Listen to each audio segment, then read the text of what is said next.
I'm an artist working and living in Piedmont, South Carolina.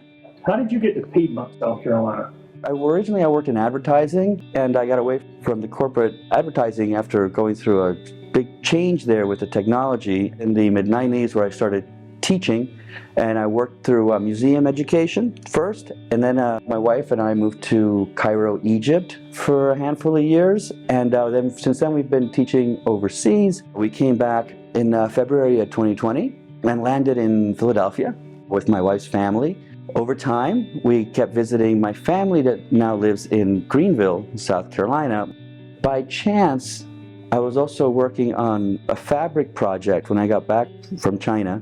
My sister said that this was the textile belt, and of course it was. Came down here, and I was surprised to find a really healthy art scene. I met these quilters. I met this one particular lady, Dawn. The project is coming together, and that'll be showing this spring, summer.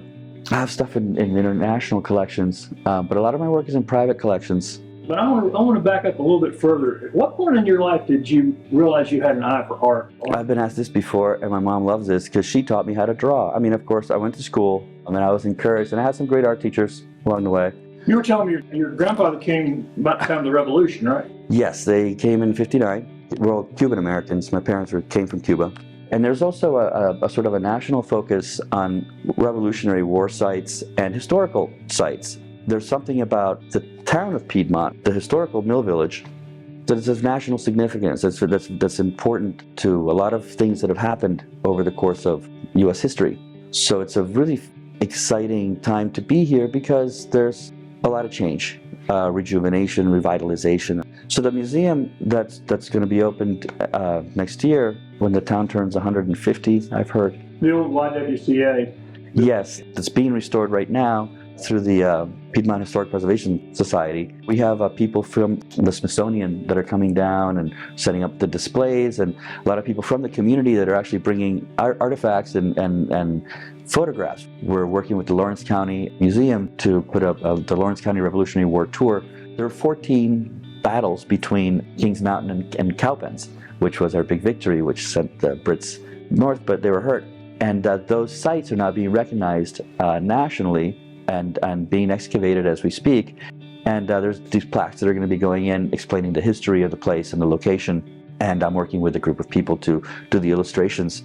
It's not that there isn't a lot of history down here, it's just that it hasn't been curated in the same way that it has in the Northeast and maybe California and places where communities really have to come together and recognize that that's an important spot. And there's a long history of the mill here, but also the mill village and the different iterations of the mill. It wasn't just the one. There was a very humble mill here in 1750, the stone of which is in the dam, which you can see.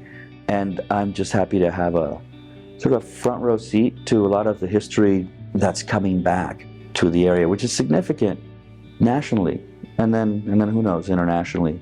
Some of your work, you have a very eclectic approach to a lot of different things, but let's talk about specifically what you're working on right now. Well, the first thing I'm doing right now is I just had a corporate commission go up in Washington, D.C. of a painting of Washington done from the Virginia side that's going to be going to a building on the Virginia side through the Studio A gallery that I work with, that I've been working with for years, through Aaron Pomerantz, who's a longtime friend and benefactor, and other patrons. Then through Studio A, what brought me down here originally was working with these quilters and fabric artists and working on these tankas. The tanka is a Sanskrit word for scroll. I'd worked on these silk scrolls in Japan and Korea and China, and I've worked on these different ways of presenting the work. Conspiracy, the whole Western framing on wood and glass, and I wanted a different way of portraying the work. And what appealed to me about the scroll is that it was a combination of a book and a picture. As an art form, it combined drawing and writing for me. I wanted to put the two together, and in terms of making an art form that combines books and art. And so I studied different types of book formats in this Tanka scroll art form. And it's extensive. It's a 5,000-year-old tradition. These are also stories that are timeless. So you're passing on these things through an American viewpoint. We're going to call these American tanka. They're not consecrated, so they're not official religious items. They're more iconic taking this Eastern art form that I think I was over there for 10 years to study. For us to bring the South Carolina tradition of fabric art on this whole belt between Greenville and Atlanta, and also Anderson, that are potters and quilters and woodworkers. And you seem to have a real passion for connecting the history and the art. Where did that come from? I'm a teaching artist. The thing about teaching artists is that you're sort of not in both worlds.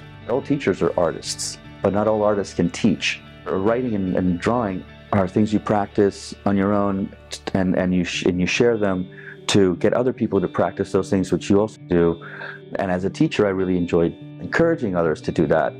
I've been moving around a lot and focused on teaching and learning, and I really feel like it's a great time to be home and in an exciting town and settle for the remainder. Everybody gets to a point where you have to go back to where you're from and the things you know.